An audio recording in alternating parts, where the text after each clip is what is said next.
তোমরা তো জানোই আমি কিছুদিন আগে পুরী গিয়েছিলাম, আর সেখানে সমুদ্রে স্নান করার পর ত্বকের হাল কিন্তু বেহাল হয়ে গেছে। তার উপরে গরম পড়ে গেছে, আর গরম পড়লেই আমার ত্বক প্রচন্ড অয়েলি হয়ে যায়। তার সাথে তো ফ্রিতে থাকে ব্রোনো, র্যাশ, তাছাড়া ব্ল্যাক হেডস, হোয়াইট হেডস, এগুলো তো আমি ফ্রিতে এমনিতেই পেয়ে যাই। কে কে রয়েছে যাদের ত্বকে এইরকম ধরনের সমস্যা হয় গরম পড়লেই? সত্যি কথা বলতে কোথাও গেলে তোমরা তো জানো ভালো করে আয়না দেখা হয় না, তাই বাড়িতে এসে যখন আয়নার সামনে দাঁড়ালাম নিজেকে দেখে তো চিনতেই পারছিলাম না।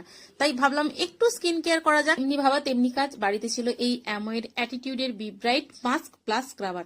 এটাকে প্রথমে লাগিয়ে নিয়েছি। এটা কিন্তু ভীষণ ভালো রেজাল্ট দেয়। আমি বিগত 1 বছর ধরে এটাকে ইউজ করছি।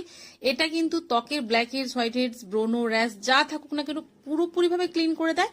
তার সাথে যে সমস্ত ত্বকের একদম গ্লো নেই সেই সমস্ত ত্বককে কিন্তু ভীষণ গ্লোয়িং বানায়। আর এটাকে দেখো প্রথমে আমি লাগিয়ে নিয়েছিলাম প্যাকের মতো, তারপরে যখন এটা শুকনো হয়ে যাবে হাতে একটু জল নিয়ে জাস্ট 2 থেকে 3 মিনিটের জন্য ম্যাসাজ করে নিয়েছি, তারপর ধুয়ে ফেলেছি। তো আমার স্কিন দেখে আমি তো নিজেই রীতিমতো অবাক হয়ে গেছি, মানে জাস্ট দারুন, লুকিং লাইক ওয়াও। তো ভিডিওটা